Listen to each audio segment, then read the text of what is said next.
tide. When the storm gets rough, we ain't gonna hide. Popping till it's swilling, but it won't touch me. Only love around, that's how it's gonna be. Keep moving forward, never looking back. The truth's in the power, it's an unstoppable track. In the city lights where dreams collide, we hustle through the night, fire in our stride. Whispers in the dark can't dim my glow. With rhythm in my soul, I'm ready for the show. We break the chains, rewrite the rules in this concrete jungle where nobody's fools. Unity sings louder than the lies they scheme. In the heart of the struggle, we dare to dream. Keep moving forward, never looking back. The truth's in the power, it's an unstoppable track. Another Queen Ahmadiyyah production. Haze on the corner, they talking real loud. Spreading no light, trying to bring me down. Enemies lurking, but I won't back away. Got a vision in my mind, I'm here to stay. Got my crew beside me, we rise like a tide. When the storm gets rough, we ain't gonna hide. Popping till it's swilling, but it won't touch me. Only love around, that's how it's gonna be. Keep moving forward, never looking back. The truth's in the power, it's an unstoppable track. In the city lights where dreams collide, we hustle through the night, fire in our stride. Whispers in the dark can't dim my glow. With rhythm in my soul, I'm ready for the show. We break the chains, rewrite the rules in this concrete jungle where nobody's fools. Unity sings louder than the lies they scheme. In the heart of the struggle, we dare to dream. Keep moving forward, never looking back. The truth's in the power, it's an unstoppable track. Haze on the corner, they talking real loud. Spreading no light, trying to bring me down. Enemies lurking, but I won't back away. Got a vision in my mind, I'm here to stay. Got my crew beside me, we rise like a tide. When the storm gets rough, we ain't gonna hide. Popping till it's swilling, but it won't touch me. Only love around, that's how it's gonna be. Keep moving forward, never looking back. The truth's in the power, it's an unstoppable track. In the city lights where dreams. All right. Hello, everyone. Thanks for tuning back in once again to the original Queen Ahmadiyyah Shakur show. I'm your host, Queen Ahmadiyyah Shakur, and this is your morning wake-up call. So as you're coming in, please feel free to go ahead and subscribe to the channel if you haven't done so already. Be sure to click that notification bell and click the word all so you're notified each time Queen Goddess goes live. Okay, so let's see who we have up in here. All right, Sexy One is in the virtual building. All right, Claudette. Alice Childs is here. 504 Nola Christopher. All right, let's get into it. Nene. Okay, Cincy Prophetic Bastard is here. All right, Junior. I see you, beloved. Anita Harrell, Blind Flat Power God. Charlene. DJ Big Six, We the People. All right, let's get into it. Shout out to all my loyal royals. I see you, Chris B. We got Christopher Perkins and Chris B. Okay, so shout out to all of my loyal royals and everyone tuned into the Queen, and a big shout out to my moderators because y'all know they be putting in work. I see you, Soul Sister and Cassandra. Okay, so before we get started, let's have a brief word from my sponsor. I see you, Pearly, Buckhorse DC. Let's have a brief word from my sponsor at 12 Tribes. Do not buy 12 Tribes on Earth hair growth oil and hair magic elixir unless you want super healthy, gorgeous hair that grows. They have a whole line of amazing hair growth products, including hair growth leave-in conditioner spray, hair growth shampoo, hair growth spray, and hair growth butter. I'm starting to sense a theme here. They include quality natural ingredients. They smell amazing, and you can see the results for yourself. So if you're looking for healthy hair growth for your natural or relaxed hair, try 12 Tribes on Earth today.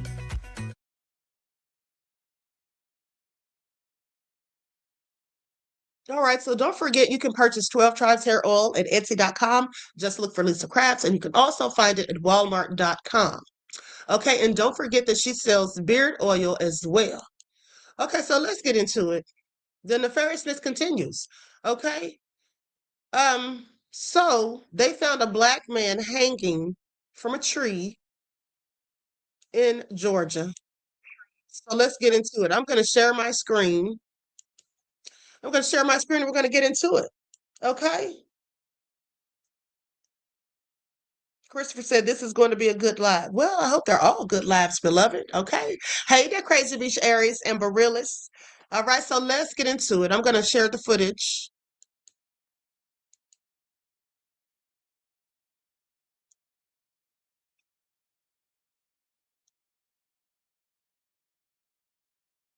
Hello, everyone. I'm Dr. Ahmadiyyah Shakur. So you mean to tell me that a man of my skin tone was found hanging from a tree during Black History Month? Let's get into it. A 21-year-old man by the name of Kyle Basinga was reported missing February the 11th. And then Wednesday, February the 18th, he was found hanging from a tree in Marietta, Georgia at Fair Oaks Park.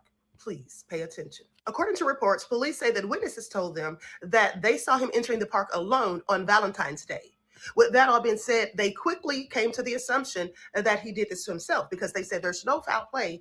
There's no evidence of foul play. But here's the thing. Had you collected any evidence? Had you looked for any evidence? Had you conducted an investigation? Or did you just simply come out and say what they always say? That's my thing. And also, at the end of the day, the police say that they will conduct a thorough and complete investigation as they do in all death situations. But like I said, how are you going to come out and say there's no foul play when you haven't started the investigation yet? And that's the way it's always initiated. See, this is how they try to hide their hate. Okay, please pay attention. Now, allegedly, when the police reached out to the family, they asked them what they thought about the online speculation.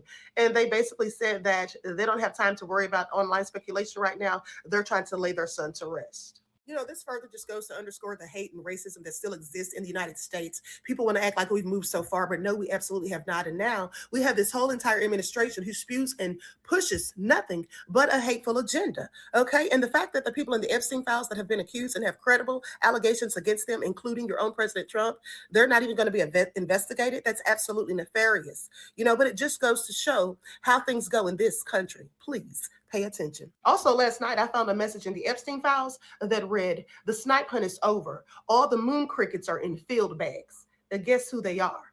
Jiggers. Okay, with an N. Okay, so they were hunting people who look like me.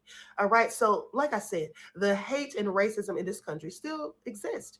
And people want to act like there's nothing to see here, folks. Okay, especially the police when they find people who look like me swinging from trees. Please pay attention. And also, Hood News was there at the scene speaking to witnesses and basically said that the police were acting real sketchy, didn't want to give anybody any information, and being real closed mouth about it. Well, you know, if you ask me, maybe they had a little something to do with it because we all know, the people who look like me, that is, how racist the police are in Cobb County. Please pay attention. I mean, it was just a few years ago when the police lieutenant in Cobb County pulled over a woman not of my skin tone, and she was looking nervous, and he asked her, "Why are you looking so nervous?" She said, "I don't want to get injected with lead," okay, basically pew-pewed. And he told her, "Oh, don't worry." He said, "We only do that to the people who don't look like you." Yeah, that's what he said. Okay, please pay attention. People like me, you need to pay attention, stay strapped, and always be ready to protect and defend yourself because you never know when one of these devils might get it in their mind to snatch one of us up. Okay, please pay attention. Prayers and condolences for the young man's family.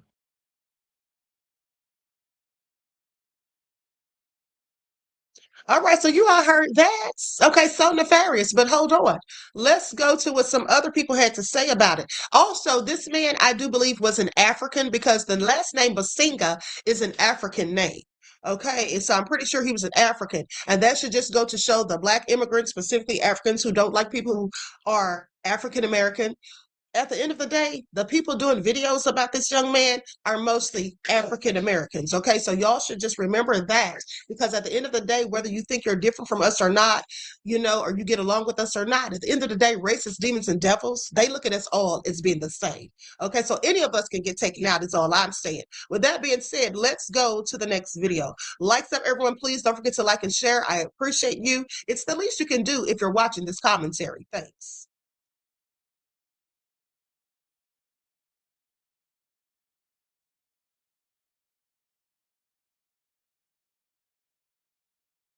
And share this story out, please. So let me get this right. So a Black man was found at Fair Oaks Park in Marietta, Georgia, yesterday morning. There haven't been no news coverage. 21-year-old Kyle Basinga, hope I'm saying that right, body was hanging from the tree along the walking trail. And not only that, y'all, this is the same college student that went missing on 11th of February. So he been missing about over a week. They don't know how long his body's been hanging, but they haven't let out no information. And guess fucking what? They already ruled it as no foul play. They trying to say that he did this to himself. But that's crazy because they haven't even released if he had any health issues or if he was on drugs, anything. And allegedly, police stated that they do have video of him entering the property alone. So that's why they feel he did this to himself. No, we need to see the cameras. Is there any cameras around here? Where's his people at? Nobody spoke up for him. Do he have family? If he was in college, I'm sure he probably have some family around. But it's sad, man. It's very sad. RIP, man, to little man. Hopefully you get your justice. Now, I'm about to see if a lot of content creators run with this story. Or people in this world, on this planet, in this country, have that same energy that we just had for the people who lost their lives protesting and shit. I mean, damn, this fucked up right here. This damn near even worse. You know the history of this. And it's weird, it's automatically because it's ruled as no foul play. But just think about it, y'all. If he really wanted to take himself out, he could have did that.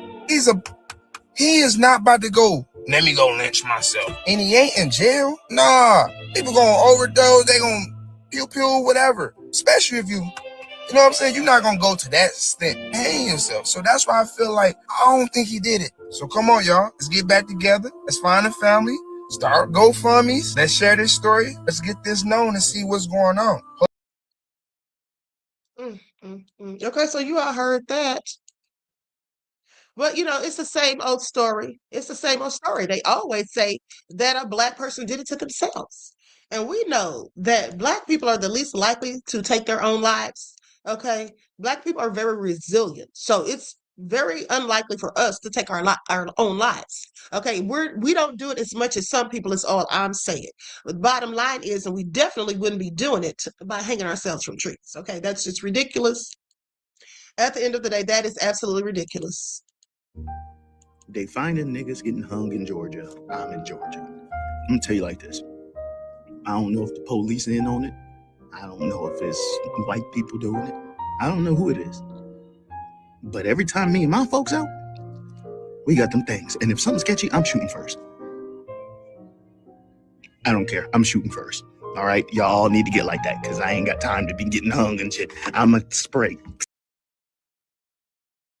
Okay, y'all heard what he said. At the end of the day, let me tell you something. At the end of the day, that's what we need to be doing, protecting and defending ourselves. Y'all all need to be carrying something to protect yourselves. Okay, and if you're not, you need to reconsider. Okay, that's what you need to do. You need to reconsider, folks. And they always come out and say, nothing to see here, never an investigation. So, and that's to keep the FBI from coming and getting involved in the investigation, because then, they might start finding out, what happened or getting some suspects, and they don't want that. So a young Black man was found hanging from a tree in Marietta, Georgia, in Fair Oaks. As usual, the police are trying to immediately rule it Homicide and are not cooperating or giving any information to anybody. That doesn't happen.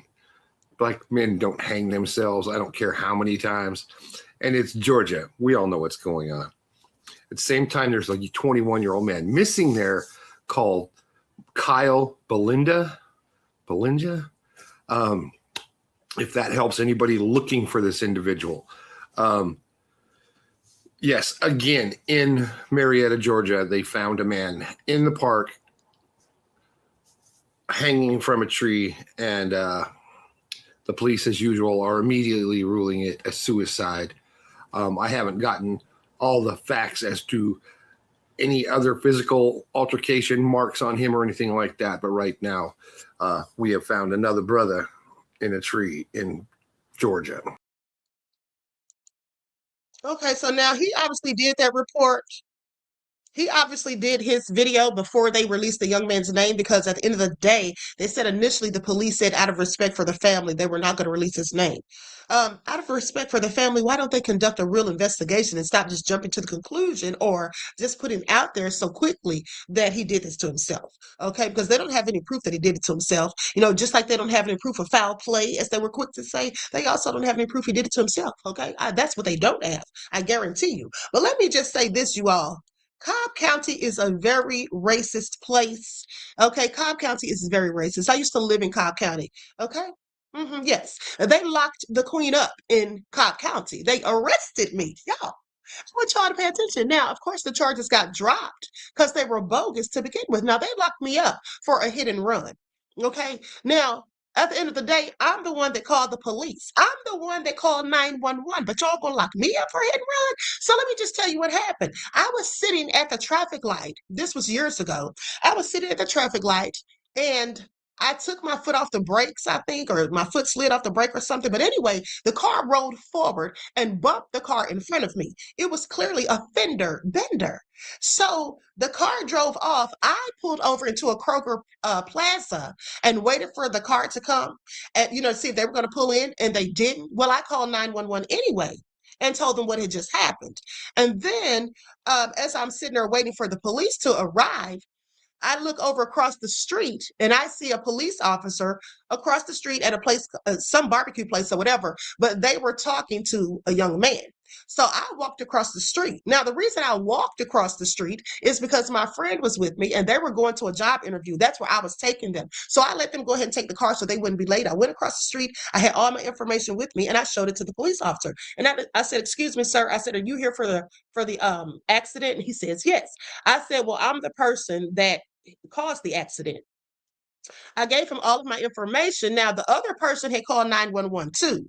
Okay, so with that all being said, we both called the police, is all I'm saying. Now, but because that person was in one parking lot and I'm in another parking lot, that person may have thought I left the scene. But of course I didn't. So the police says, "Well, where's your car?" I said, "My car is not here because I let my friend take it. They were going to an interview. That's where I was headed before the incident." Okay, so long story short, they accused me of lying. They said, "Oh, no, you're not the one who was driving that car. The other person must have been driving and you're trying to protect them. And so you're lying for them and you let them get away." And I'm like, "What are you talking about? Why would I do that? Okay, why would I say that I caused a wreck that I didn't cause? Okay, and it's my car. Here's all my information." So long story short, they took the queen to jail, honey. Yeah, that's what they did. They took the queen to jail. And once I got to the jail, there was an officer there that I knew, so he just let me leave. I didn't even have to get bailed out or anything. They did take my mugshot, okay, and fingerprinted me and all of that. So I'm clearly a whole criminal at this point. But they just let me leave. Another thing is, after I left, because I didn't have my car, I had to catch an Uber, right? So I didn't have any money on me and I didn't have my driver's license to go to the bank to get any money. And so with that all being said, I thought, where is my license? Hold on. The police had kept my license. So then I had to call the police officer, one of the police officers that was there on the scene, because there was two of them. And I had to call him and have him meet me to bring me my license. Now, this is after I'm already in the Uber and I've already left the police station. That's when I realized, oops, I don't even have my debit card. So long story short, I had him meet me at the bank. And the only reason I had his number to call him is because he gave me one of his cards with the case number on it. Okay, but I want y'all to pay attention. Look at Emilio talking to, not Emilio. I meant songwriter Sonny. I know you don't want us to call you that, but it said Queen Privilege. Privilege? Yeah. If I had privilege, I would have never gotten locked up in the first place. Okay? Like a common criminal. I want y'all to pay attention. But anyway, let me continue. Hold on. Soul Sister says, yes, same thing, different day. Racism never changes, it multiplies. Exactly. Okay, you all get the likes up. They say there's 213 people watching, all right? And the likes aren't matching, so they say, so please let's get the likes up. Thank you. Mad Dog Jack said, we still going through this issue in 2026. Exactly. Okay, isn't it a shame? Isn't it a shame? Now, if there were other people that these things were happening to, I guarantee you it would have stopped a long time ago, and they darn sure wouldn't be saying that these were people taking themselves out. That a 21-year-old black man is found hanging from a tree in the Fair Oaks section of Marietta, Georgia, and nobody's saying anything about it. This 21-year-old man was discovered in a wooded area. They found him on Wednesday morning, and according to the Cobb County Police, they don't see any foul play. It's strange how the first thing they say is they don't see any signs of foul play when it's someone this color. If you search this situation, you can't find anything on this situation There is only small articles about this situation. People that was on the scene there were asking the police questions. Police didn't want to answer questions. Police weren't being any type of help. A young black man lost his life in Marietta, Georgia. And they are treating it like nothing happened at all. Who is this young man? They are not identifying him. Where is his family? What was he doing in that area?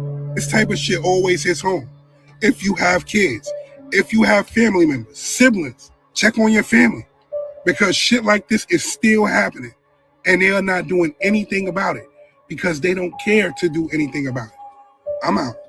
So how is it that a 21-year-old black man is... Okay, really a shame. Now let's go to the scene of the crime. Let's go to the scene of the crime because someone posted a video showing the park that the young man was found in. This is at the entrance of Farrell's Parks. They found a black man hanging from a tree dead.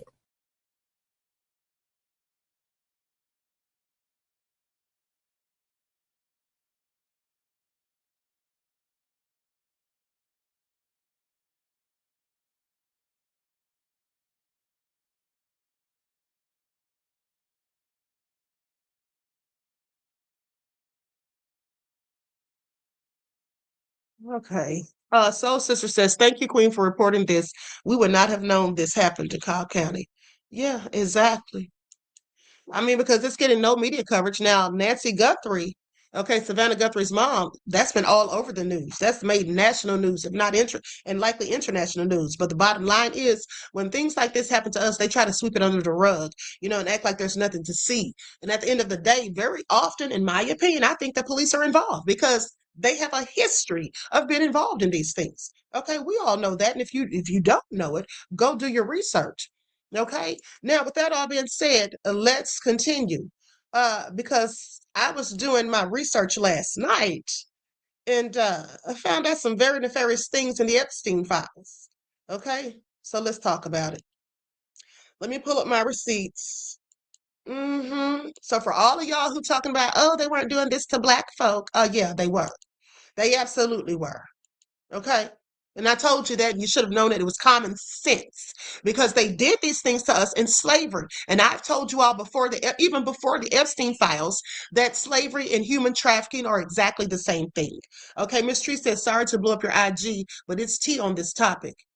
Oh, I didn't even check my IG, beloved. I'm sorry. And most of the time, to be honest, I don't because it's too many people and I don't usually have time. Okay.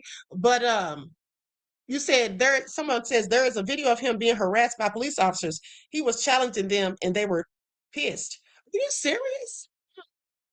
Okay, so thank you for that, Nene. And Miss Treese, thank you as well, beloved, for your insight into the topic and your contribution. Now, I'll check my DMs after this, okay? Or actually, I'll check them in a second. But with that all being said, thanks for your contribution. Peace, love, and blessings. I appreciate you. Yeah, but these things just continue to happen.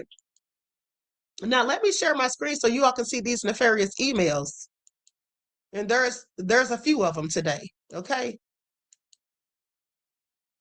Now, look at this. You may not be able to see it. Let me see if I can enlarge it.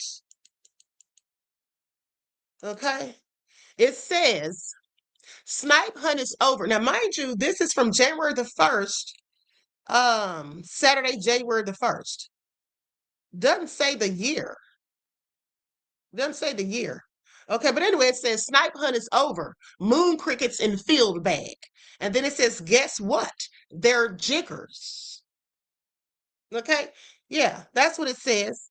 Moon crickets is what they called them. And put them in field bags. And let me tell you something. You all should know all about these hunting parties because they put it in your face. You see, they made a movie recently in 2020. It was called The Hunt. I believe that was the name of The Hunt. And if my memory serves me correct, it was about these political parties, like the Democrats and the Republicans. And they were picking certain people and having them go to some sort of resort or something. I don't remember all of it, but they were having them go to some sort of resort, like for they won something or whatever, or for some sort of competition. But yeah, one by one, they were being picked off. Okay, they were being hunted. And also, if you remember the movie with Ice-T, Surviving the Game. Yeah, absolutely. Okay, Surviving the Game. That's what that was about. They were hunting him. They paid him to go out there in the woods, and they ended up hunting him. So I want y'all to pay attention. This is something that's been going on. Okay, this is something that's been going on. And also, hold on. Let me show you all something else. Let me show you all something else. And mind you, someone left me a comment about this. That's the reason I looked for it. Okay, last night or early this morning, rather. Someone left me a comment about it on the channel, and I had not seen that email, so I went and looked it up. Okay, but hold on.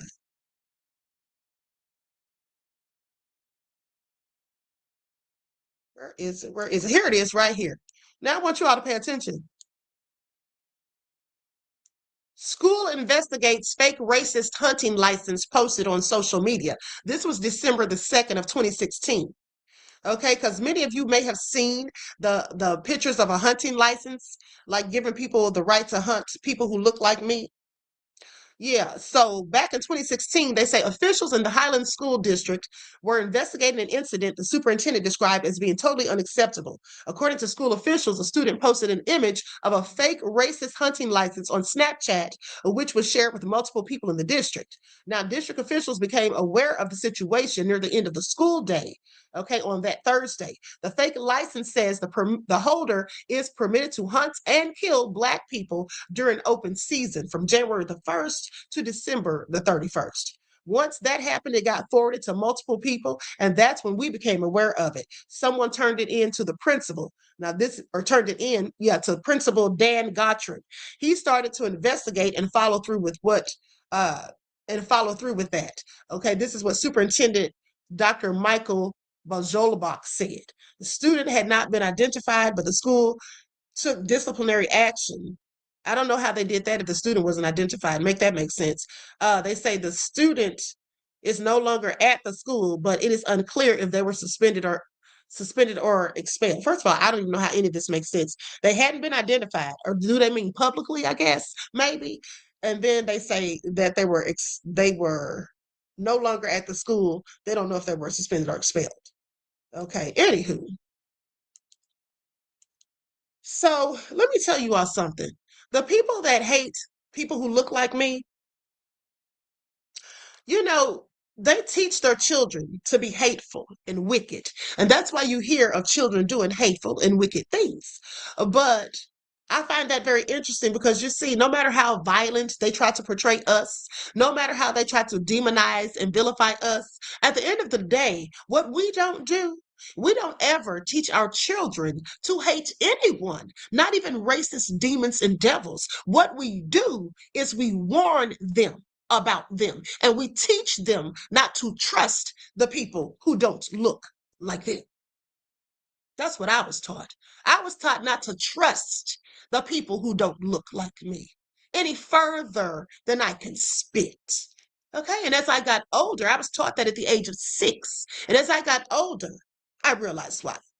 Okay, I realized why. So Black people, you should be teaching your children that if you're not. You see, this is why your children go off with groups of those people who don't look like them, and they turn up dead, found in lakes, okay, with no organs, or rolled up in mats and things. Okay, that's why these things happen. All right, so please pay attention. Now, with that all being said, let's continue. Before I go further into the files, I want to show you all this video, though, that I thought was very interesting and very disturbing. There was a little boy, aged 11, who took his father's life. Now, I'm going to assume that maybe they're going to charge him as an adult or something because they actually show his face. And, usually when it's a minor, they don't show the person's face unless they're going to be charged as an adult. So let's go to the footage. Let's roll the footage. Hey, Clayton, we want to hear from you. What happened that night? How are you holding up, Clayton? That's the 11-year-old accused of shooting his adopted father, heading into court, facing the judge today. Thanks for being here at 6. I'm Joel D. Smith. You heard the voice of Lily Sexton trying to talk to Dietz on the way into the courtroom as they discuss those charges. Here's Lily right now with more of what we learned today. Lily. That's right. Today was the first time we got to hear from the lawyer representing 11-year-old Clayton Dietz. Now, they waived inside the courtroom. Dietz waived his right to this preliminary hearing as family members gathered for the child's first day in court. This is Clayton as he walked into the courtroom, accused of shooting his adopted father back in January. Hey, Clayton, we want to hear from you. What happened that night? How are you holding up, Clayton? He had no comment outside. According to police, the shooting happened in the middle of the night on January 13th, on Clayton's 11th birthday. Police say Clayton was upset that he was told to go to bed without his Nintendo Switch. Now, during today's preliminary hearing, Clayton and his attorney had the opportunity to convince a judge that there was not enough evidence to bring this case to trial. They decided to waive that right. The judge asked Clayton directly if he was sure of this decision. The child responded yes. The entire proceeding lasting under 5 minutes. Clayton was then escorted out, handcuffs on his hands and feet. Tripping over himself, he told his mother, quote, "It hurts." I spoke to his lawyer. He said he had no comment on their decision to waive today's hearing, but laid out his plans for the trial. My goal is going to be to try and get him into juvenile court. Now, Dietz is currently charged as an adult, as all juveniles are when they are facing homicide charges. For now, we're live in Perry County. Lily Sexton, CBS 21 News. Thanks for staying with us here at 5:30. I'm Joel D. Smith. Behind me, you see 11-year-old Clayton Dietz accused of shooting and killing his father in their Perry County home. He was in court for the first time today, being charged as an adult with criminal homicide after that shooting. Actually happened on his birthday, January 13th. CBS 21's Lily Sexton was outside the courthouse today. Darn shame. Gloria said he is 15 years old. Honey, Stevie Wonder can see that that child is not 15 years old. I don't know if you saw another report or somebody posting disinformation saying he's 15. He clearly is 11 years old, and that's what the news is saying. So that's what I go by. Okay? Today was checking things out inside as well. Saw a lot of different things. Were you trying to talk to him on the way in? I tried. This was the first time we saw or potentially could hear from Clayton Dietz. So I did approach him on his way into the courtroom. First question I asked him was, "We do want to hear from you, Clayton. So what happened on that day?" He didn't have any comment, but I also followed up with, "How are you doing?" As we know, he's been in jail. He's only 11 years old. He didn't have any comment to that either. What was his demeanor? I mean, it's an 11-year-old. He's being charged with a major crime as an adult, and he's coming into court for the first time. Right. Gloria said, "No, my grandson quit." Oh, okay. Okay, because I was like, girl, now you know he doesn't look 15. Okay, beloved, thank you for clarifying. I'm so sorry. Can you repeat the question? Just his demeanor. How did he seem to you? You're up close and right next to him. His demeanor, right. The entire courtroom is very quiet, very on edge, and so was Clayton. He was in the front of the courtroom with his mother. He only said a few words today. He entered the judge twice, and then the one thing I heard him say outside of that interaction with the judge was he said to his mom, "It hurts," while referencing the shackles on his. He had handcuffs on. He had cuffs on his feet as well. So he was very timid, very, very scared to be in this courtroom. That's how I read his interactions, at least. And I would say that was kind of the how everyone in that courtroom was feeling, all of the family members that I was surrounded by. He's very young, but the rules in Pennsylvania are very clear. If you're over 10 years old and you are accused of killing someone, you are charged as an adult. That's the way it works. But let's talk about what happened in the courtroom today. What was the process in there? The hearing itself was very fast. It was under 5 minutes because they waived their right to this preliminary hearing. So outside of the courtroom, I was able to speak to the lawyer, and he kind of laid out his plans for me very quickly about what he wants to do for this trial and his reasoning for waiving this hearing, and he said that he wants to try to get Clayton to be charged as a juvenile. So that process would be kind of unprecedented because, as you said, here in Pennsylvania, if you're charged with homicide, you're charged as an adult. So we have to see how this plays out. It's very difficult to get it kicked back down to the juvenile level. But let's talk about his motivation that we've learned through court documents, the reason he says he ended up killing his stepfather that night. What we've learned from court documents?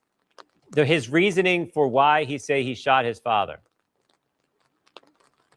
So what we know so far is that this took place on Clayton's 11th birthday. He told police in the affidavit, in the interview room, according to the affidavit, he told police that he was upset that his video game was taken away from him on his birthday. So that night he got up and he was looking for that Nintendo Switch, and instead he found a gun.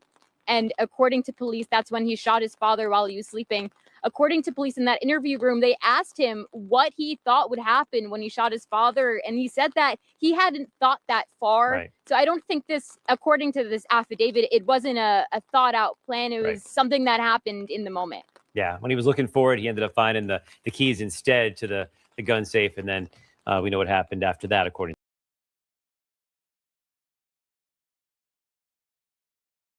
Okay, so basically, he was looking for his game after it was taken from him, and then he found the keys to the gun safe instead. Very tragic story. Condolences to the family, friends, and loved ones, honey, for the little murderer. But yeah, he's being charged as an adult. That's the law in Pennsylvania, they say. Okay. What likely will happen if he is found guilty? He'll probably get have to stay in a juvenile detention center until he's like 21. That's the most. That's the worst case scenario, in my opinion. Okay. Anywho, let's continue. Hey, parents need to start sleeping with one eye open, I guess. Okay. So with that all being said, hold on, beloveds.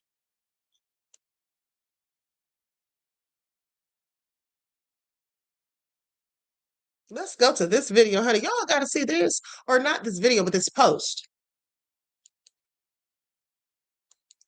Now, I haven't dug into this yet, but I will. But I found this interesting because these politicians, many of them are nefarious. Okay, this guy right here.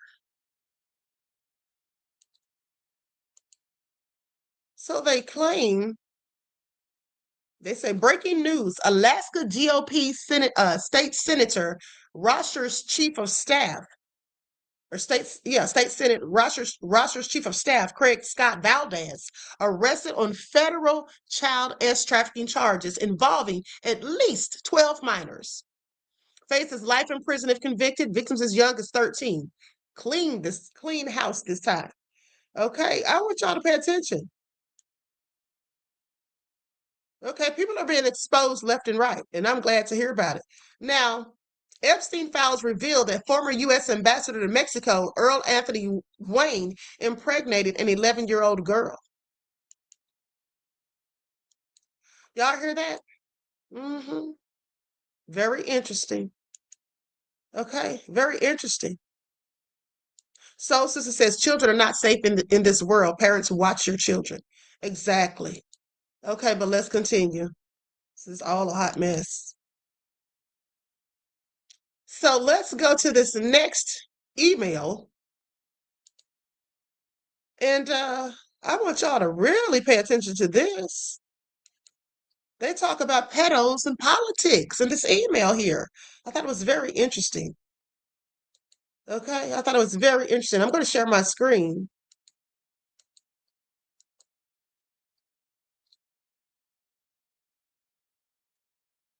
Okay, now, here's what this says.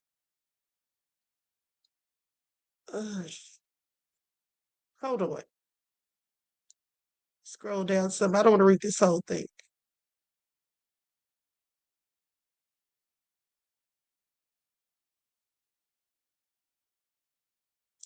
Okay, Lord Cullen, who had physically walked through Thomas Hamilton to the massacre, and therefore an accomplice to the mass murder, and most likely his Manchurian candidate control, that's maybe a typo, I guess, then made the judge who conducted the inquiry into the Dunblane massacre. To add insult to injury, it was known as Cullen Inquiry, and he was entitled Lord Cullen for the duration, 12 years before he was actually elevated. That was 2007 to 2008. Named and implicated were Attorney General Lord Peter Henry Goldsmith, Secretary of State for Scotland, Michael Forsyth, George Robertson, Secretary of State for Health, Alan Milburn, Richard Bell, chairman of the constituency party at Edinburgh, Pentlands, a friend and associate of British Foreign Secretary Malcolm Rifkind, the flamboyant LGBTQ member Peter Mandelson, and now Lord Mandelson. Well, we know that he got into some trouble already about this. Okay, he had to resign. And then they say the PDF files are elevated. Then they say Tony Blair, Gordon Brown from at least 1986, and many of Gordon Brown's senior and junior ministers. They were given free license to engage in PDF file activities and were usually or actually protected by the British intelligence services. This is ongoing. Okay, do y'all see this? Said this is ongoing. I find this all so interesting. Hold on, beloveds. I'm going to have to go back to the top too because there's some stuff I see up there about Satanism. Now, posted in conspiracy, current affairs, law, news, politics, real history, tagged Attorney General Lord Peter Henry Goldsmith, Baron Lamont of Lerwick, British Foreign Secretary Malcolm Rifkind, British Intelligence Services, Chancellor of the Shakur, Chief Secretary to the Treasury, conspiracy cover-up, Dunblane massacre, George Robertson, Gordon Brown. Okay, they list all of these names, and then they say the SEX collectors, how the world is run on shame. Or are they talking about the shame of the blackmail of the people who have the videos of the people doing things to children and they use it to blackmail them? Well, of course, that's what they're talking about, in my opinion. Okay, and then it says the PDF file ring that encircles British politics. Oh, okay. Well, they definitely encircle American politics as well. Okay, and what's the date on this? November the 3rd of 2012. Okay, and then listen to this. Hold on. Just scroll back a little bit. It says now defunct magazine Scallywag covered events at Bryn Allen in detail some years ago. The magazine alleged that one of the men referred to Lord McAlpine at the time of the offenses, treasurer of the governing Conservative Party. Another regular participant in the activities at Bryn Clyde was alleged by Scallywag to be Derek Laud, for years a leading mover and shaker in successive Conservative administrations.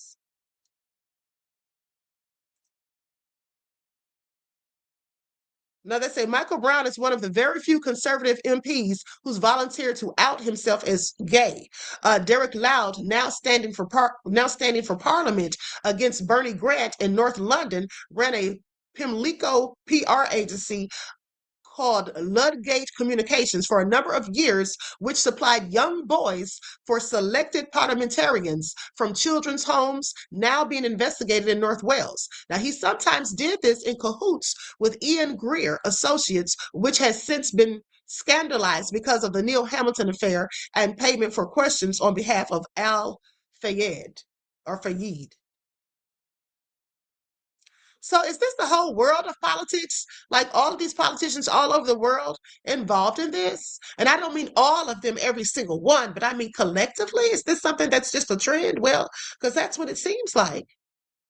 Okay, that's what it seems like. Now, Ludgate Communications was at the very hub of our investigation into the boys for questions, allegations. Now, at his Pimlico flat and selected addresses in Dolphin Square nearby Laud, in Dolphin Square nearby, Laud through PDF file parties. And we have one sworn affidavit from a former boy presently given evidence in Wales who claims he was seriously molested with an M among many others. by Lord McAlpine, who was at the time the Tory party's clandestine fundraiser. Now, it was alleged by this boy and others that Messrs. Portfolio and Lilly were also guests of Derek Loud. Now, we are assured that this particular volcano is about to erupt, both in North Wales and elsewhere. Michael Portillo has always publicly disassociated himself with Derek Loud. Yet here we find him not only acquainted, but seemingly in the inner sanctum of private friends. Anthony Charles Linton Blair, Tony Blair, former Prime Minister of the UK. Do y'all hear this? Oh, sick. He was charged and appeared in court at Bow Street Magistrate Court for importunity. Okay, I don't know if that's a typo. For importunity in a public toilet with another male. He tried to get sexual favor from the other male. Little did he know that the toilet was being watched by police. Blair was fined £500 and walked away with nobody knowing who he really was, as he used his middle names to cover who he was. Now, Charles Linton is the name used, and his friends in court got him off with a fine because of this, because he is one of them. Okay, that would likely be the other PDF files, I would assume. Now, they say he is very well known for his perverted abuse of young boys. I spoke to one of his victims, and he told me about others who were present, and more important, who were supplying the children to him. The person bringing children for him to abuse is Sir Jimmy Savile. Oh, honey, this man was nefarious. Do you all remember I reported to you years ago about Jimmy Savile? I'm telling you, I bet you cannot find one PDF file who was trafficking, doing things like torture, sacrificing, killing children or whatever. I bet you can't find one of them that I haven't reported on. Okay, please pay attention. Now, anyway, he says, they say he was seen by the witness victim taking young boys on board Heath's yacht. Okay, the morning cloud, when they were at a party conference. Are they talking about the guy Claude? I'm not sure. Anyway, Savile is known for supplying a number of high-profile MPs with children for them to sexually abuse. Now, this man was knighted by the Queen, okay, by Queen Elizabeth. Jimmy Savile, he was knighted by the Queen. All right, so I want you all to pay attention. So was Sir Lucian Grange, okay, from Universal Music Group. Now, Lord Hardy, the former Lord Advocate for Scotland, is a known PDF file who some years ago had his BMW stolen by two victims. When they were caught, Hardy told the police to let them go, and he did not bring charges against them. Why would a judge not charge them with theft unless they had information which would destroy him? Now, Colvin was associated closely with several other conservative people on the right wing of the party, including Julian Lewis, who is said to be involved with a number of international right-wing covert groups linked with high finance and arms dealing.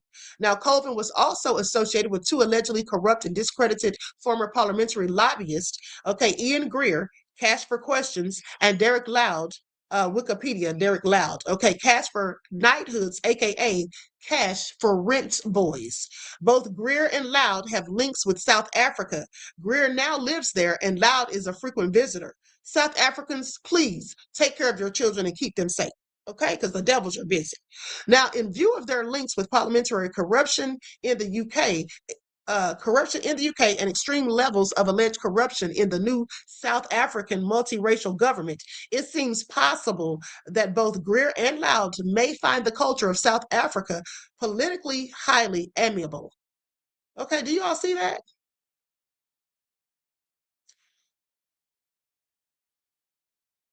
Now, let's go back up to the top, because it looks like I saw something, because I haven't read this part. It looked like I saw something about some Satanism or something. Hold on.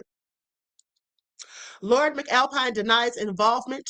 PDF files and Satanists pervade the world of politics, royalty, banking, corporations, and media. And it is just as rife in UK Labour and Liberal Democrat parties as it is in the Conservatives and among the Democrat and Republican elite in the United States. Yeah, I absolutely believe it and agree. Tony Blair is reported to have blocked the exposure of famous names in law, business, and politics, including some in his own cabinet. Now, during the police investigation into PDF file internet activity known as Operation OR, which came out of the FBI investigation in the United States called Operation Avalanche, neither convicted any of the big fish as usual, they say. The figures in Operation OR were enormous. 7,250 suspects, identified 4,283 homes, searched 3,744 arrests, 1,848 charged, 1,451 convictions, 493 cautions, 140 children removed from suspected dangerous situations, but still no major names in the PDF file invested elite levels of society. Now, Operation Avalanche in the United States produced 35,000 internet records, but only 100 charges. Well, that sounds about right. No surprise there. No surprise there. Do y'all hear this? A darn shame. All up and through politics. Now we should be looking at all of these politicians with the side eye, okay? Because clearly they're not to be trusted. Now, this is another one where they had these emails.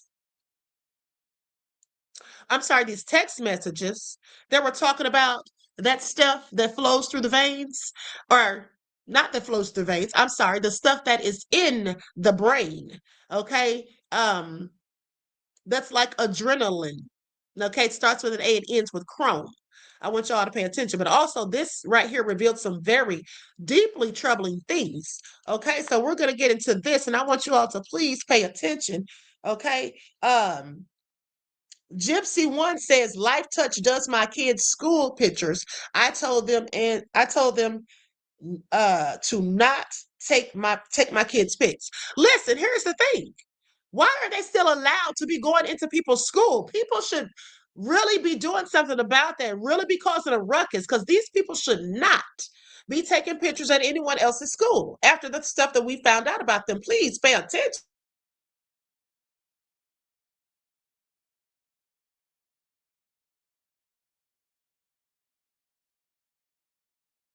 Okay, so this is just all crazy. Now I'm going to share my screen. Likes up, everyone. Please don't forget to like and share. Thank you in advance.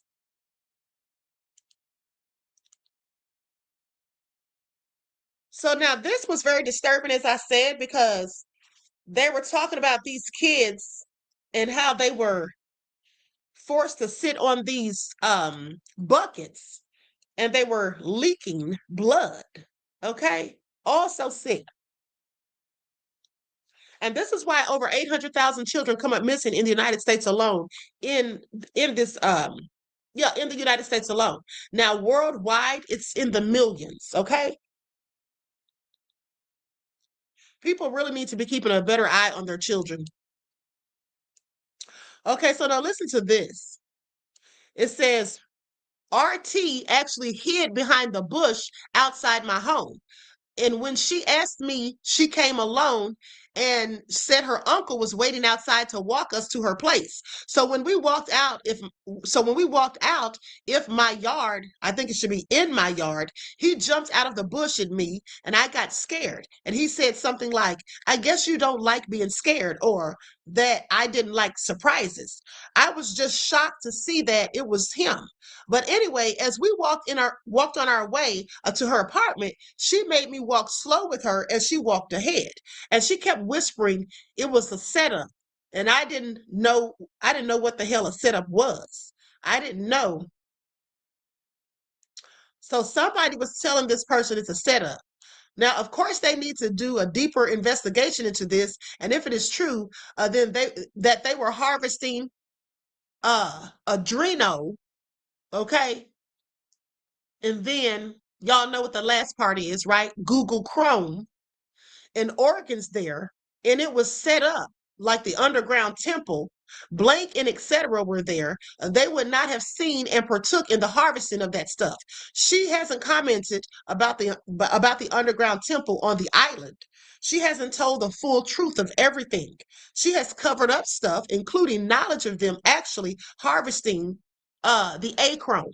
and organs. Do y'all hear this? Okay, do y'all hear this? This is absolutely a darn shame. So, and then it looks like someone typed says, "Can I tell the FBI this?" That's what it says. Can I tell the FBI this? So then it says, and etc. Were there were there. They would have seen and partook in the harvesting of that stuff. She hasn't commented on the underground temple on the island. She hasn't told the full truth of everything. She has covered up stuff, including knowledge of them actually harvesting the acrom and organs. It's not made up conspiracy. It's not made up conspiracy. It's real.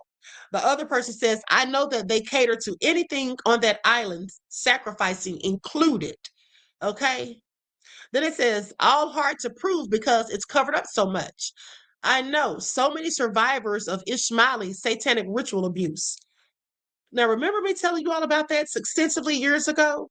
Okay, now here it all is in these Epstein files a myriad of times. Okay, I was told that the temple was cemented in, so you cannot have any access to the underground temple. And a fake door was painted on the building.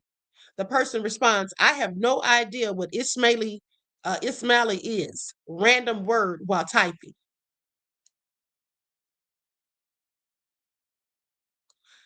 I was just told these things. I was never at any of these locations. I believe it though, because as a child, the recruiters that I thought were my friends told me very similar stuff that they actually witnessed. The person said, the response saying, yes, I know of survivors that witnessed children being murdered to future control and terrified them into submission. But they want us to think there's nothing to see here, folks. Please pay attention. They want us to think there is nothing that we should be worried about. I was just told these things. Okay, I think I read that one already. Yeah. Okay, so, and then it says RT actually hid behind the bush outside my home. Yeah, I think that's the same one. Is this the same one that I already read? Yeah, I did read that one already. Hold on, beloved. Some of these are repetitive.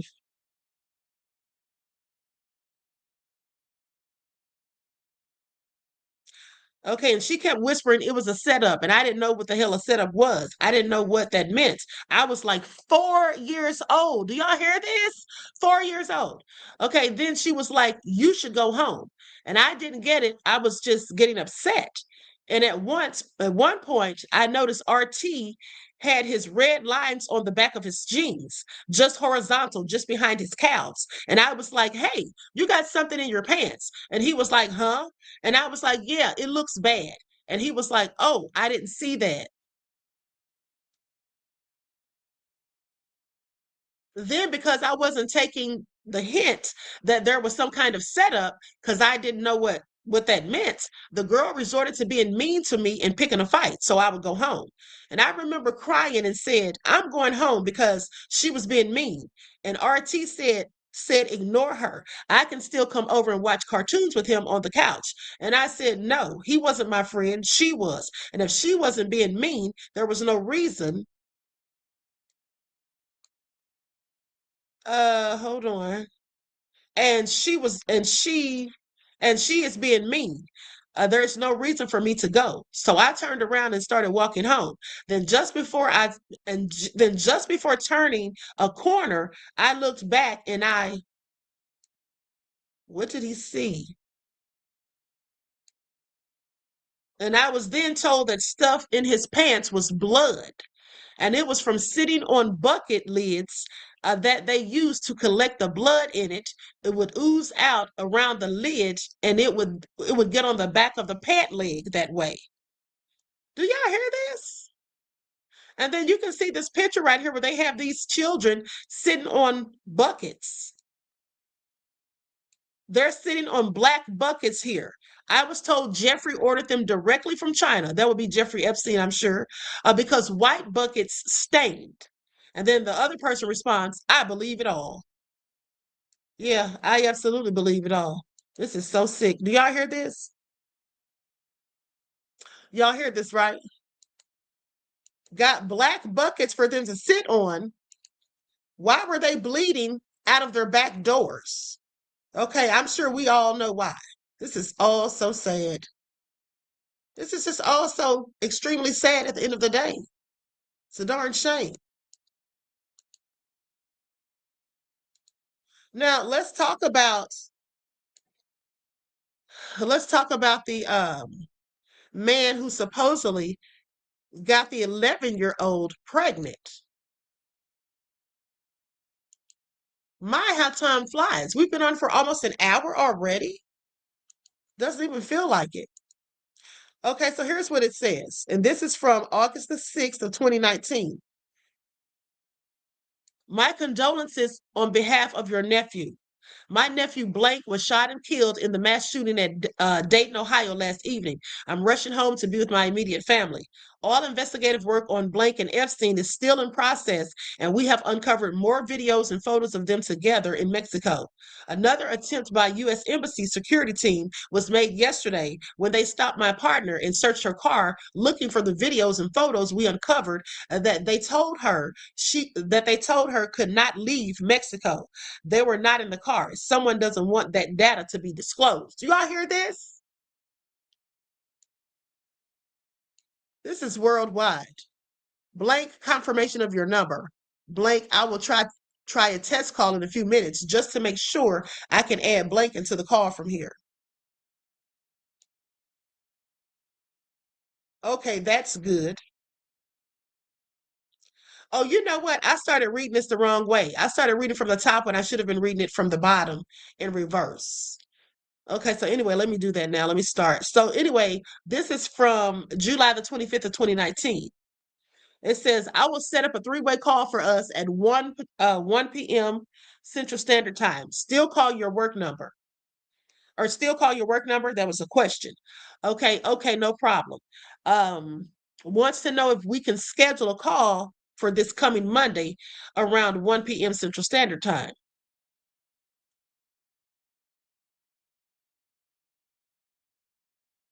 Okay. We have had another serious incident since an American shot the trial judge in our trafficking case here. He and I both think this latest incident is tied to the fact that we reached out to your team. Who on your team knows we're talking about you? Anyone assigned from NSA, CIA, or U.S. State Department? Please understand, people's lives here are in jeopardy. We have had 4 armed attacks against us. My partner has shot and killed 2 and wounded 5 American agents to date. Numerous white American agents following us in vans assigned to the U.S. Embassy. Blake was attacked and lost his arm. The president of Mexico is keenly aware of our case against Blake and other U.S. officials.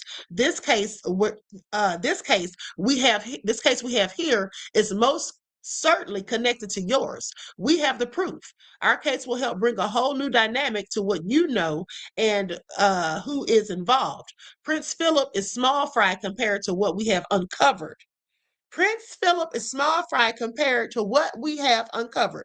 Do y'all hear this? You may want to question the ex-U.S. ambassador to Mexico, Mr. Earl Anthony Wayne, about his involvement with an underage girl when he attended and was arrested by the federal police. We believe that Blake and Epstein were involved organizing this party, and it was held in Juarez, Mexico in 2014 at a U.S. consulate controlling housing facility. Ask him how he knows Blake, girl, and her son's DNA matches Wayne's 100%, but he is allowing an ex-U.S. Marine to stand in his place to serve his sentence in Mexico. That was an agreement worked out between our U.S. State Department and Mexico for avoiding sentencing. Do y'all hear this? So they put an innocent person in jail to protect a PDF file? Is that what this is telling us? Is that what this is telling us? Cassandra said, sounds like the X-Files. Okay. Cinchi Prophetic Bastard said, all will see the truth. Mask falling off. Exactly. This has to be exposed. Okay. So then it goes on to say his cell number is blank. I want to confirm that the phone that you will be using has been swept of malware and key loggers. After our call, you'll understand why we are concerned with secure communications here. This is all very interesting. So anyway, there you have it.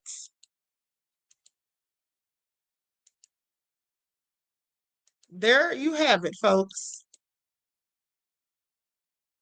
Now, here's a question that people are asking after that story came out, about the credible witness who made allegations against Trump and did 4 interviews, and they want to know why the interview footage was sent to Ghislaine Maxwell's attorney.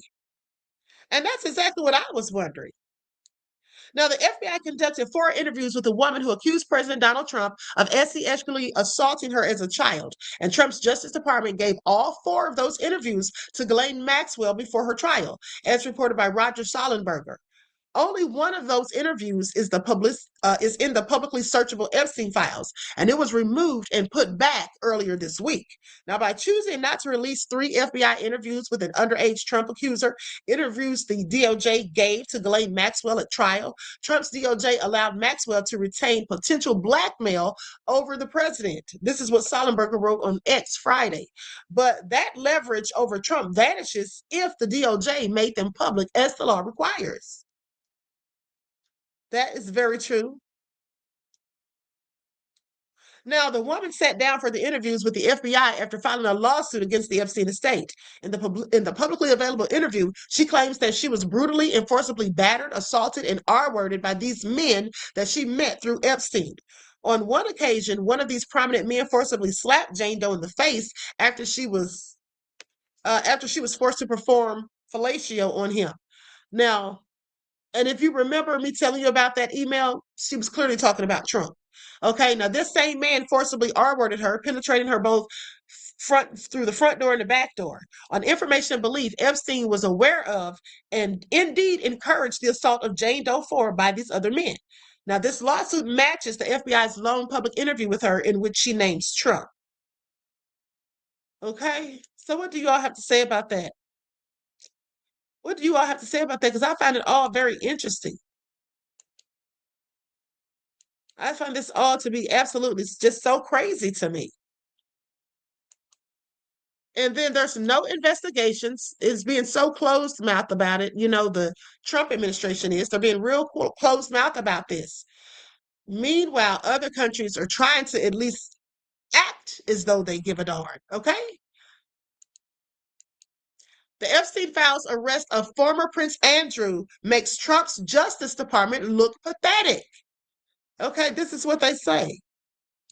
And I have to absolutely agree. So let's go to the footage.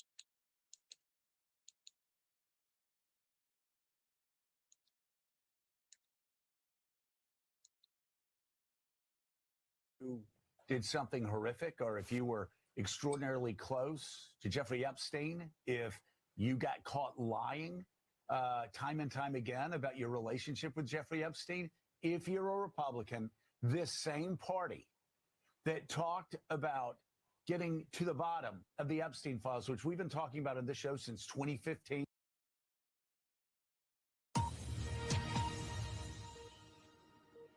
You're watching BBC News. The former Prince, Andrew Mountbatten Windsor, has been arrested on suspicion of misconduct in public office. It follows revelations about his ties to the convicted sex offender Jeffrey Epstein.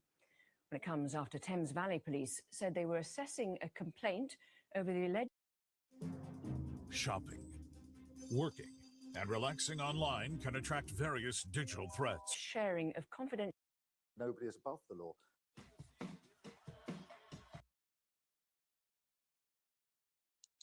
Well, I can't say the same for the United States because clearly here some people are absolutely above the law. Okay? That's how it seems. Now let's go to this exchange from Peter. Hold on. Let's go to this exchange from not Peter, but Stephen Miller.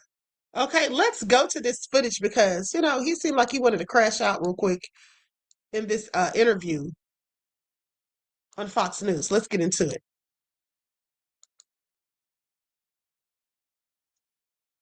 Transactions. Obviously, we have all the great products like auto loans and the personal loans, but the financial education that we've been able to facilitate, it can really change that person's household, which eventually then changes that block. That block changes a community, and that community could change the course of a whole city. What I believe makes Delta Community Credit Union different is the way that we connect with people. This is a place of relationships. Here to weigh in for more is Stephen Miller, White House Deputy Chief of Staff for Policy. Stephen, thank you for joining us tonight. The president was not happy today, no doubt about it. Pretty harsh words for the members of the court who did not vote to uphold these tariffs. And now J.B. Pritzker, though, is pretty happy because he thinks now the federal government should return $1,700 per Illinois family because the tariffs were struck down. Well, Governor Pritzker is not only economically illiterate, historically illiterate, and probably functionally illiterate, but he is also somebody whose every action and policy is designed to hurt and betray America. Let's be very clear about this, Laura. President Trump got elected in large part to bring back our supply chains, reshore our manufacturing base, bring back our jobs from overseas. Over the last year, his historic program of tariffs has done exactly that. That's why we've seen record job growth, record wage growth, and record reshoring of vital manufacturing jobs. Under Biden, under the Democrats, for 4 years, we saw back-breaking, double-digit, record-setting inflation, costing Americans thousands of dollars a year. Many Americans tens of thousands of dollars a year. That's what Pritzker supported. President Trump has brought inflation down to 1.4%, an ideal benchmark rate according to economists. So that's the comparison point here. But let's talk about the Supreme Court for a second. Justice Thomas said so brilliantly and eloquently, the language of the statute is clear.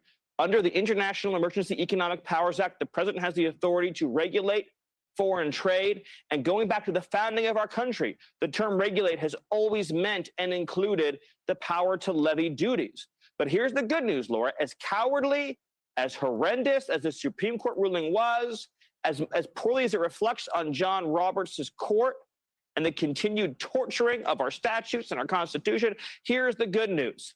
The court also affirmed the president has the authority under Section 301, Section 232, Section 122, Section 338, and many other provisions of federal law that the president can levy tariffs on foreign nations. So his program will not only be fully reconstituted, but it will be expanded. And one more point, Laura. The Supreme Court also affirmed that under IEPA, the president has authority to restrict, impede, deny, license, or even fully embargo any foreign trade. So the net result of all this is we're going to keep and grow the tariffs to bring back American manufacturing, which keeps prices low by incentivizing products to be made here in America. But it also means that President Trump has even more tools when it comes to dealing with foreign countries that undermine our security. Yeah, I mean, certainly the Supreme Court had no problem, trying to find the right language, the ambiguous language to justify Obamacare. I think Kavanaugh pointed that out in his dissent. And so, but now this is some tortured interpretation of this statute when historically this has always been a prerogative of the president and Congress, obviously, if Congress actually had the guts to do this, which we know it does not, Stephen. Right, but that is why Congress gave this authority to the president, because you cannot separate out the regulation of trade with foreign countries from the conduct of our foreign policy. That's why Congress enacted the International Emergency Economic Powers Act in the first place. And again, as Justice Thomas pointed out in his dissent, it's the same basic statutory construction that Nixon used in his day to levy tariffs. And nobody at the time questioned the meaning of those words. So again, as you mentioned, the Supreme Court is torturing the plain meaning of the statute. It's a shameful ruling. It's a cowardly ruling. But the good news here, Laura, is that President Trump, as he said today, has the full authority affirmed by the Supreme Court to reinstitute and expand the tariff program to keep the cost of living low, to keep jobs flooding back to America, and to protect our core national security. And that's what really matters at the end of the day. Stephen, Democrats, media types are saying the president is endangering the lives of Supreme Court justices by the language he used to describe them today. They should be ashamed of themselves, embarrassments. Just, I don't know if he used the word disgrace, but and that was a big topic of conversation, that this is going to increase the threats against justices. To that, you say? Chuck Schumer infamously stood in front of the Supreme Court and issued a direct threat to our justices. After that threat was issued, we saw assassination attempts and violence against our justices. We saw the Merrick Garland Justice Department refuse to stop and prosecute and disband the groups that were illegally demonstrating outside the homes of conservative Supreme Court justices in violation of federal law. It is against federal law to illegally demonstrate outside of the home of a judge to try to influence a ruling. It's the same group of people who have fanned the flames of assassination all over this country. This administration under President Trump has moved heaven and earth to find the domestic extremists in this country who are trying to kidnap, murder, and assassinate and bring them to justice. While the left, being good communists, has done everything in their power to foment violence and foment hatred and foment unrest. You will never get a cleaner contrast. You want safe streets, you want criminals behind bars, you want to support the police, you want to support law enforcement. That's President Trump. The Democrats are the party of violence. President Trump is the president of law, order, and safety. Stephen, what a day. I thought it was predictable ruling by the court. I was hoping for otherwise, but it really didn't.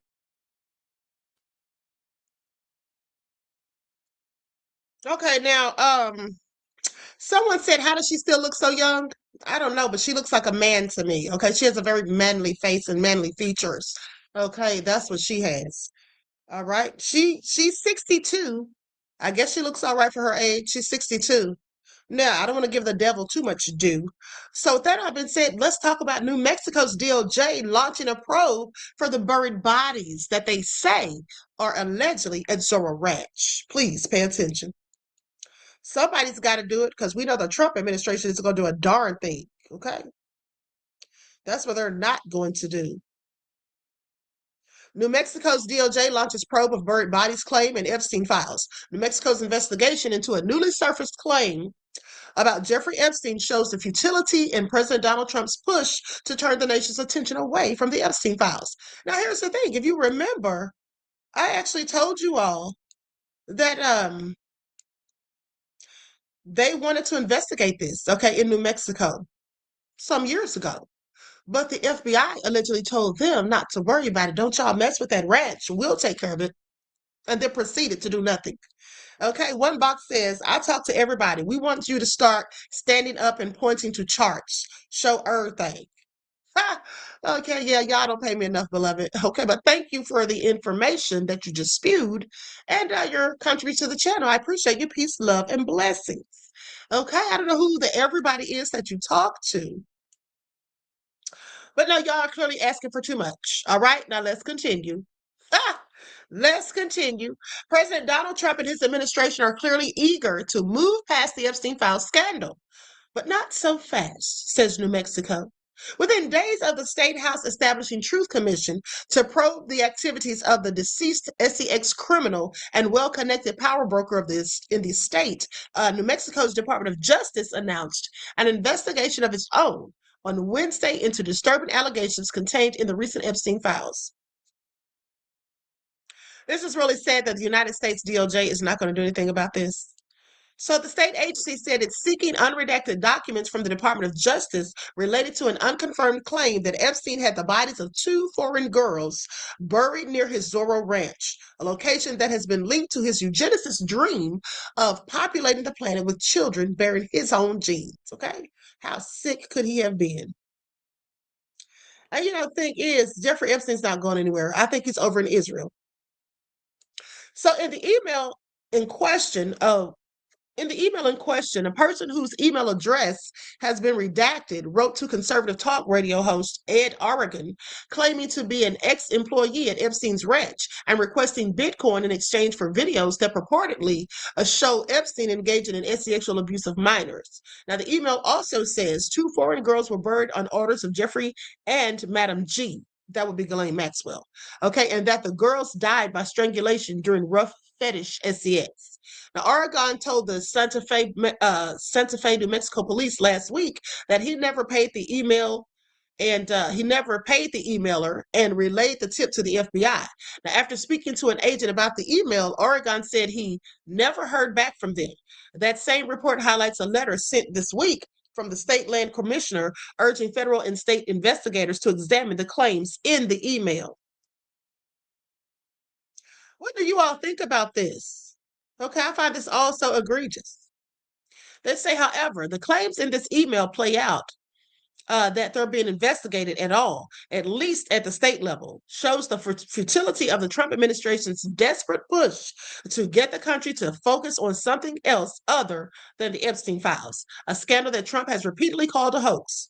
Now, calls for accountability here in the United States have not let up, even as Americans watch powerful foreign figures, including a sultan and a now former prince, face varying levels of scrutiny over their ties to Epstein.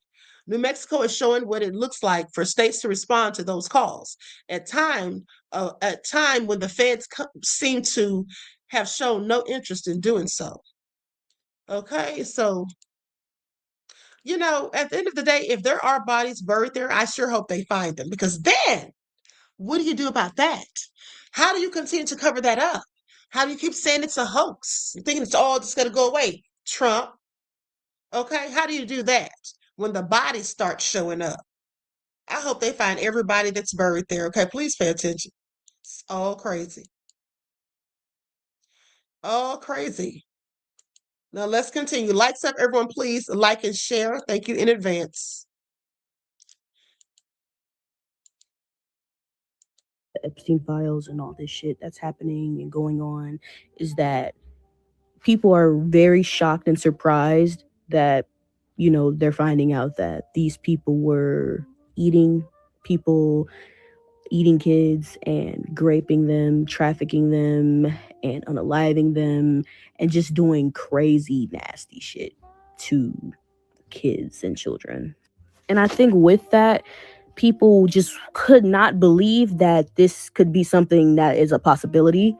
You know, people were just saying, oh yeah, oh, you're just being woke. You're just being woke. You're just saying that tinfoil hat bullshit. Like, nobody's going to believe you. Just conspiracy theorist bullshit, right?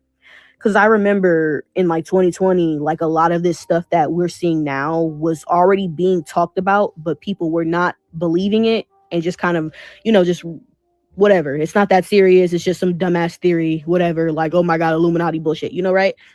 And like, even though I wasn't like an avid supporter of Pizzagate or whatever, when it was like really popular and stuff like that in like 2020, 2019, stuff like that, I think that was a time period. I always thought in my head, like, why wouldn't they do that? You know what I mean? Like, as a Black woman, why wouldn't these like white people who have all this power and they are genuinely disgusting beings, why wouldn't they, you know, traffic kids and eat them and stuff like that? Like, why wouldn't they? Like, what proof is there that shows that they wouldn't do that? And I just think about like what white people would do to Black people back in the day when we were like slaves and shit. I think about that shit all the time. Like, y'all know slavery. Like, a lot of y'all know slavery is just like, oh yeah, white people just didn't like Black people. Oh my God, we couldn't drink from a fountain. We couldn't wear the same clothes. You know, stuff like that. But racism and slavery were so much deeper than that. Like, all the shit that y'all are reading in the Epstein files that is genuinely shocking y'all. They did that shit to Black people. They literally would skin us alive, use our skin as leather for furniture, clothing items. They would use our hair. They would shave our hair, use our hair, bro. They would cut our teeth out of our mouths, bro, and use it as grills, use it as replacement teeth because their fucking hygiene was so goddamn bad. They would literally do the craziest shit to us. They would ship us off too, bro. The slave trade, hello? They would literally ship us off, auction us off, bro. Auction us off. They would sell us around. They would literally grape us. They would literally force us to have their children. They would literally do crazy shit like that all the time to us. And another big ass thing, they ate us. Yes, they ate us. Like, read this book if you haven't already. The Delectable Negro. Literally read this book. It tells you pretty much everything about how they would literally eat us and shit. Crazy shit, bro. Crazy shit. You just have to read. Okay. No lies detected. No lies detected. Now we're gonna talk about that. We're gonna talk about the Delectable Negro in just a moment. But before we get into that, let's get into this. Okay, so I don't know if you all have heard or seen this viral video. This video went viral. This nasty arse woman. She revealed something that she does that is so sick and disgusting. I don't know how she thought it was okay to tell people this. And she was surprised when people went in on her. Let's get into it. Bro, when I tell y'all, nothing prepared me for this video. I'm about to show you guys one of the coolest tricks ever. Say you're traveling and you didn't pack enough underwear and you're just like, oh my gosh, what am I gonna wear tomorrow? Every room has like a coffee pot thing in it. Every room, even the other coffee makers where it like brews through. All you have to do, put your underwear where you would put the coffee grounds. Girl, shut your nasty ass up. I made a video that constantly gets views. It's about a white lady who talks about how you don't have to wash every day. And in that video, I talk about just how, like, bro, white women are so nasty. They're the ones coming online saying that they don't use wash rags, that they don't bathe regularly, things like that. And now this white woman's talking about some travel hack. Instead of going to Walmart or any store and going to get a pair of drawers, you would rather stick your dirty ass, nasty ass drawers in a coffee maker? You're disgusting. You are a disgusting person. For real, for real. I'm about to show you guys one of the coolest tricks ever. Say you're traveling and you didn't pack enough underwear and you're just like, oh my gosh, what am I gonna wear tomorrow? Every room has like a coffee pot thing in it. Every room, even the other coffee makers where it like brews through. All you have to do, put your underwear where you would put the coffee grounds. You close it, you press brew, and it puts scorching hot water through it. You guys, then the hairdryer in the bathroom, you blow dry those bad boys, and you got yourself a cleaner pair of underwear to wear. I did not realize how many people already knew this hack. I learned it years ago from a friend that was a flight attendant, and it's brilliant. And another thing, the most disturbing thing about that woman who washes her underwear in hotel rooms by using the single serve coffee maker is not the fact that she does that, is not the fact that she somehow doesn't pack enough underwear for a trip. It's that 714,000 people follow her. And they follow her for nutrition. A topic that pertains to health. Y'all are not stingy enough with your follows for me. I've said this so many times and it has always baffled me. Just like someone's post and move on with your day. Not everyone is deserving of a follow and not everyone is deserving of a platform. The fact that woman has over 500,000 people following her is absolutely insane. And that's an indictment on y'all. Because I guarantee you there's more where that came from. Okay, you guys, story time. Does anybody else not use the coffee maker in their hotel room? Here's the deal. I was told years ago that that's how women clean their underwear. Well, not just women, probably men too. Clean dirty underwear or like pantyhose or anything like that. They put them in there and it disinfects it with the hot water. So I've never made and brewed coffee in my hotel room. But I found out everyone else on the on the trip. They're all making their little lattes and all their drinks in their hotel rooms. Does anybody else not use their coffee maker in their hotel room because of the gross stuff that you don't know what happens in there? Or is that just like absolutely crazy and it's really not true?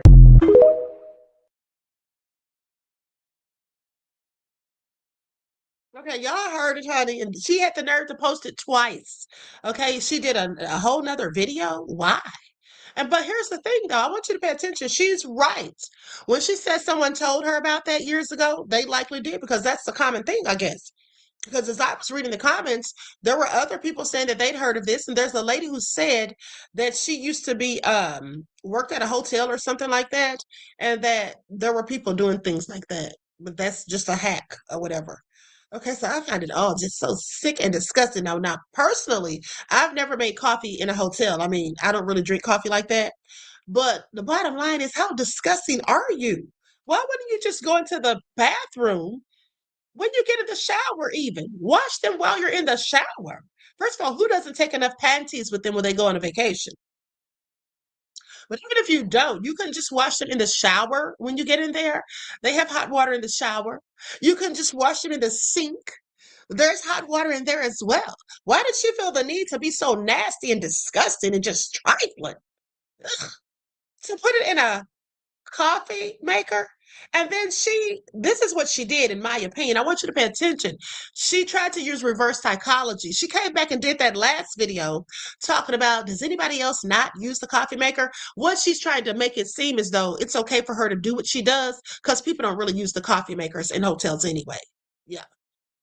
She should be sued. She should actually be arrested. Okay, that's disgusting. She should be locked up. Okay, she should be locked up. So anyway, FBI justice said, did she say nasty draws makes a good coffee filter? That's not actually what she said, but she did say she puts her draws in the coffee filter, okay? Nasty. Thank you for your insight to the topic, beloved, and your contribution to the channel. I appreciate you. Peace, love, and blessings. Namali C says, Queen, there's a video of Erykah Badu saying her time is up, and there is a train coming for her, and she can't miss it. What?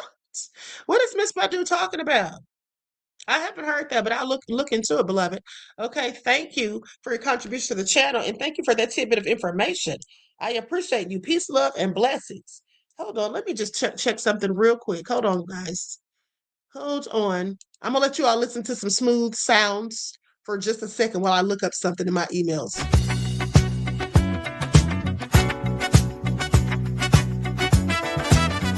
Lights shining down in the moonlight, but I can't help but feel this connection flow with every move. Go along the floor, where you smile, makes me want more. Heartbeat and sing at the sound of soul. Tonight we dance, just lose control. I can't resist the way you move. It's doing this. Your power is crazy. The stars above, this night is ours. Wrapped in our love, the band is playing. Our melody sweet, can't help but feel the rhythm in my feet, even like that. Like the earth is spinning, all of the dance, where we both win. You got that groove.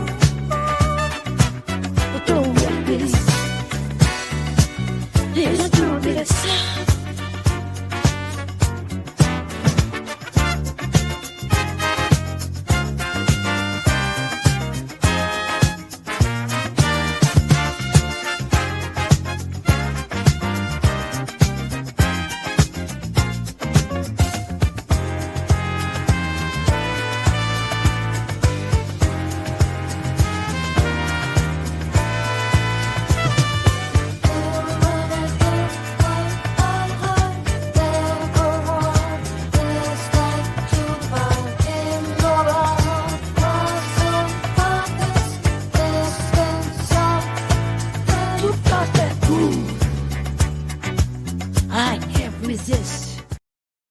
Okay, my apologies, beloveds. Okay, I was actually looking for the information that I was sent to my DMs about the young man who was hung.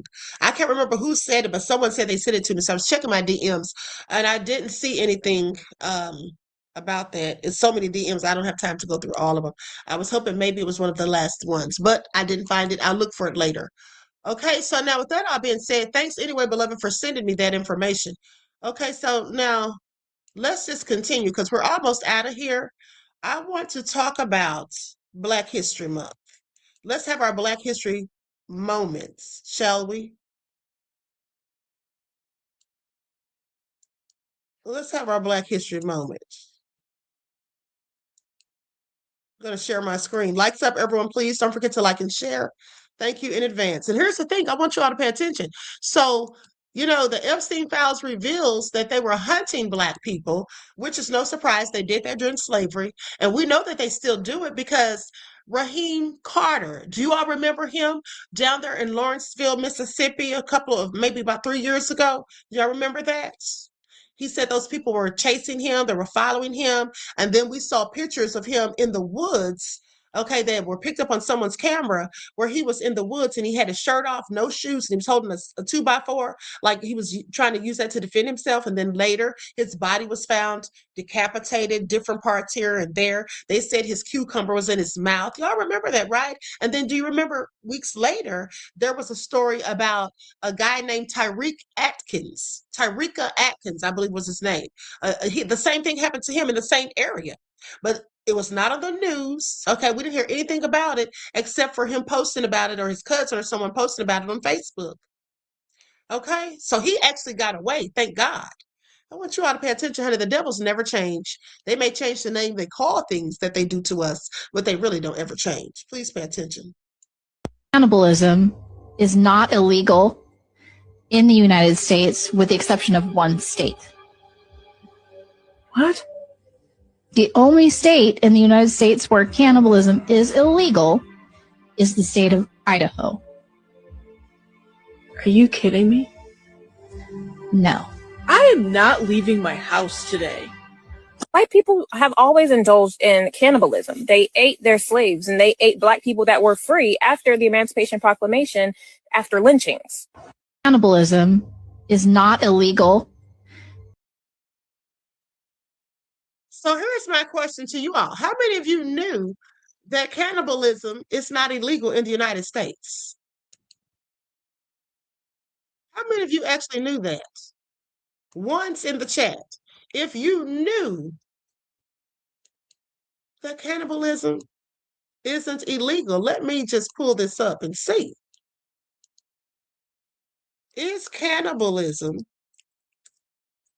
I mean, I guess they probably thought maybe we can just keep eating them and they'll never know that it's legal. I don't know. It's all crazy.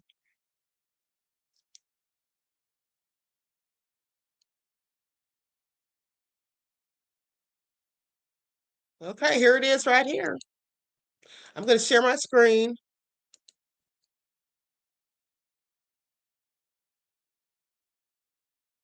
Now, here's what it says.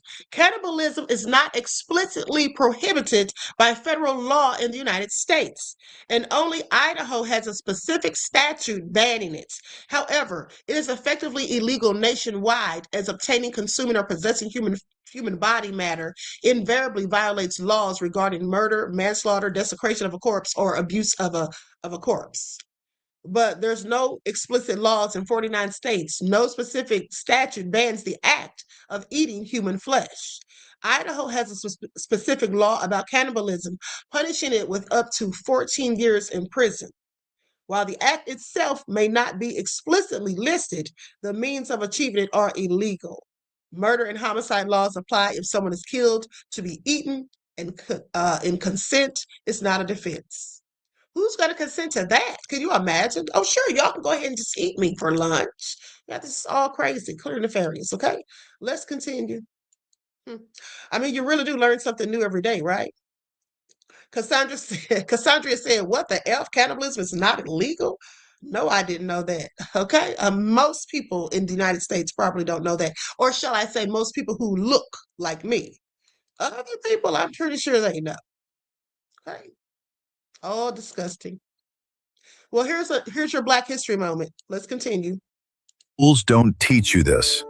In 2014, scholar Vincent Woodard published The Delectable Negro, a book that won the Lambda Literary Award and forced historians to confront something they'd long dismissed: enslaved people's own testimonies of literal cannibalism.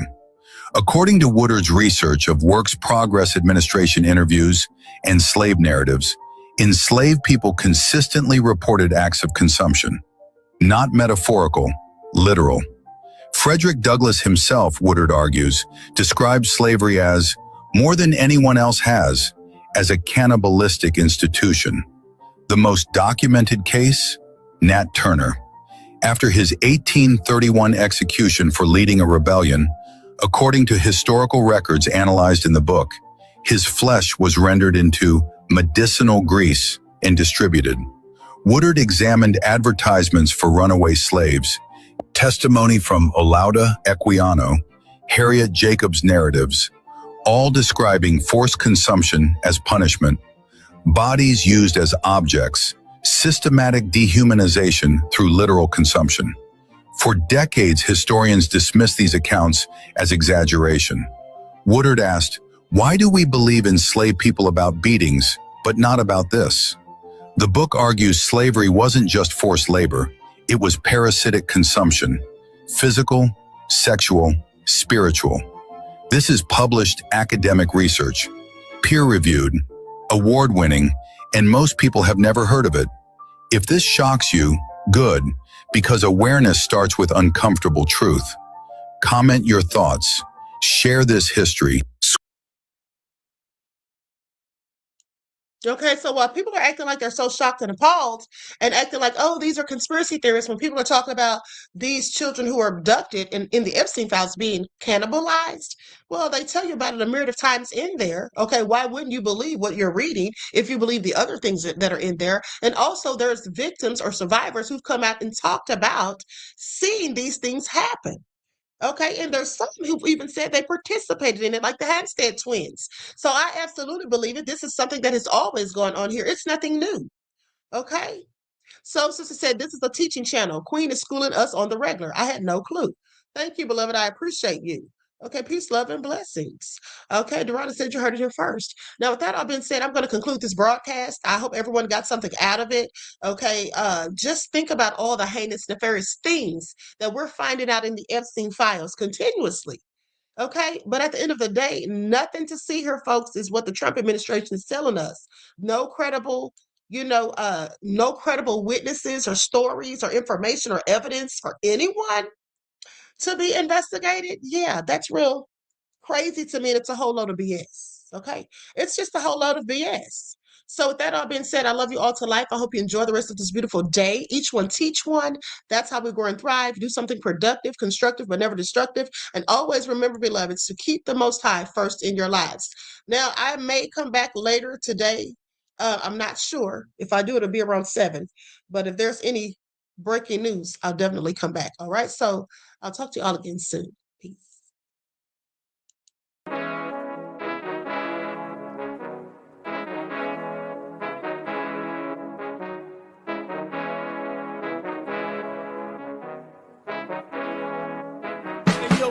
Hit him with that gold all in my skin, God all in my blood, kings all in my circle. You touch one of mine and you're done. They show no love for the queen. Why you hating on me? Is it cause I'm free and I got Malcolm X in my jeans? I got dreams like King Luther, shed blood like Kunta. You ain't helping my people, I ain't got nothing to say to ya. I want all the smoke like hookah. Talking reparations, America won't be great until they give us compensation. I'm like, I'm the hottest right now. See a bunch of lames out here trying to jock on my style. They be doing too much. I'm the queen, it's too easy. It's like they all at Popeyes, how they be talking so greasy. I just sit back and laugh while these haters get madder. So nefarious how they don't want my pockets with cheddar. I tell them they can do better. These snakes in the grass can leave a bite on your ass, cause y'all be trusting too fast. I got my foot on on the gas, other one on they necks. Dropping receipts on haters, you better show some respect. I'm never facing regrets, we only facing the threats. Running through every challenge like a relay, break no sweat. It's a cold game, so I got that blanket with me. Now that my people awaken, ain't no going to sleep. I do not play by my piece, this time I'm playing for keeps. You talking slick, but when I see you like them ends, we gon' meet. And I got gold all in my skin, God all in my blood, kings all in my circle. You touch one of mine and you done. They show no love for the queen, why they hating on me? Is it cause I'm free and I got Malcolm X in my jeans and I got gold all in my skin, God all in my blood, kings all in my circle. You touch one of mine and you done. They show no love for the queen, why they hating on me? Is it cause I'm free and I got Malcolm X in my jeans and I got